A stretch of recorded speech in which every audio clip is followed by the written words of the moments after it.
जुल्म ढाया जा रहा है। समाजवादी समर्थकों के लिए, समाजवादी पार्टी के कार्यकर्ताओं के लिए यह धर्मेंद्र सोलंकी का ऐलान है, इनकलाब है। क्या? अरे जुल्मी कब तक जुल्म करेगा, अरे जुल्मी कब तक जुल्म करेगा, सत्ता के गलियारों से यूपी में परिवर्तन होगा समाजवाद के नारों से।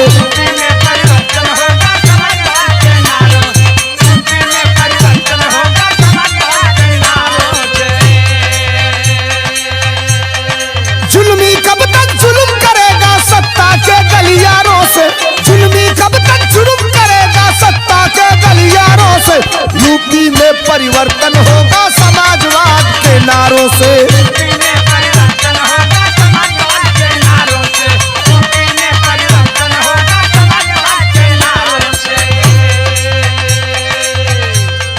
और सुनिए, ये देश देख रहा है, प्रदेश देख रहा है। उत्तर प्रदेश में हमने तुम्हारे रथ को रोका। उत्तर प्रदेश की सबसे बड़ी पार्टी बने लोकसभा के चुनाव में, आप कर क्या रहे हो? सुनिए ये लाइन। क्या? तुम लूट रहे हो ऑटो को और जुर्म की सीमा पार किया। सरकारी पार्टी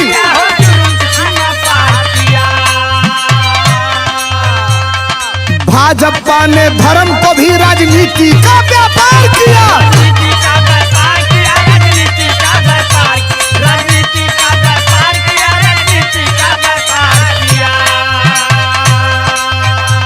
तुम लूट रहे हो ऑटो को और जुर्म की सीमा पार किया। भाजपा ने धर्म को भी राजनीति का व्यापार किया। और हम चलते हैं लोहिया और, अरे हम चलते हैं लोहिया और अम्बेडकर के विचारों से, यूपी में परिवर्तन होगा समाजवाद के नारों से। परिवर्तन होगा।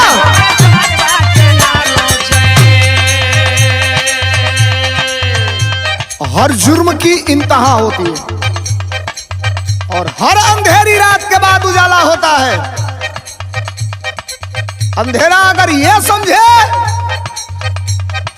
कि मैं सूरज को ढक लूंगा, ये असंभव है।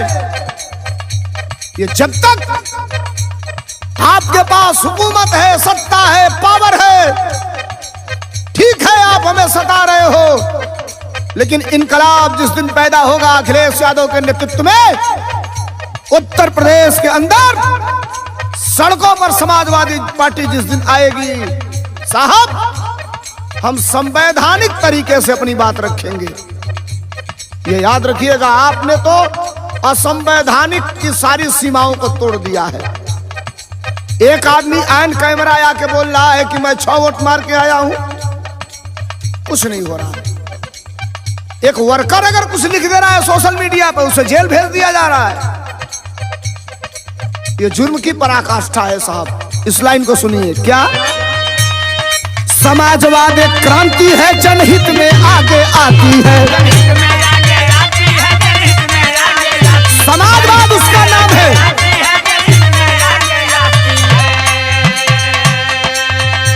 और संघर्षों के आदि है, संघर्ष हमारी थाती है।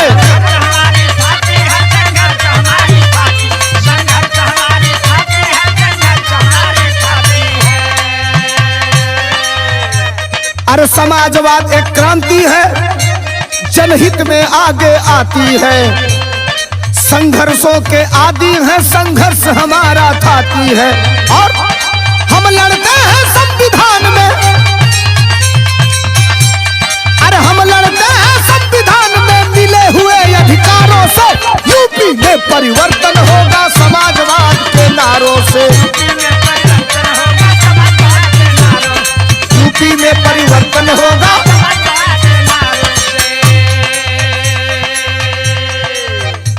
समाजवादी पार्टी और समाजवादी पार्टी के नेता आदरणीय अखिलेश यादव पूरे देश की पहली पंक्ति में खड़ा होकर भारत के आत्मा को बचाने के लिए खड़े हैं। भारत की आत्मा क्या है? संविधान। डॉक्टर बाबा साहब B.R. अम्बेडकर के अनुसार भारत के संविधान में जो हमें अधिकार मिला है, उस अधिकारों को ये भारतीय जनता पार्टी खत्म कर रही है। और हम जब तक हैं तब तक उस अधिकारों को खत्म भी नहीं होने देंगे। ये हमारे नेता और हमारी पार्टी का वादा है।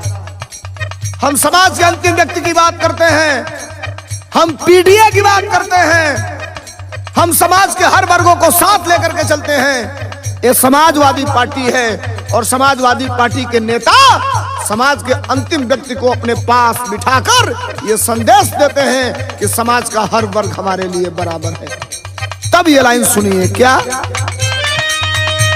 हम संविधान के रक्षक हैं और समाजवाद ही नारा है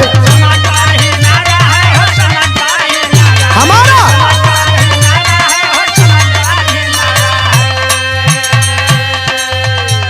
दम भी सरकार को बदलेंगे, ये पीडीए ने ललकारा है।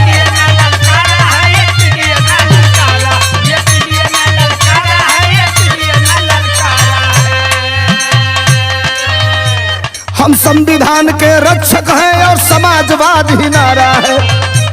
दम भी सरकार को बदलेंगे, ये पीडीए ने ललकारा है। और गया सोलंकी नहीं झुकेंगे,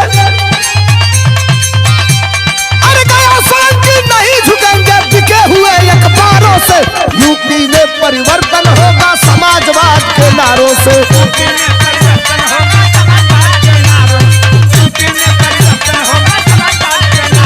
अरे यूपी में परिवर्तन होगा समाजवाद के नारों से,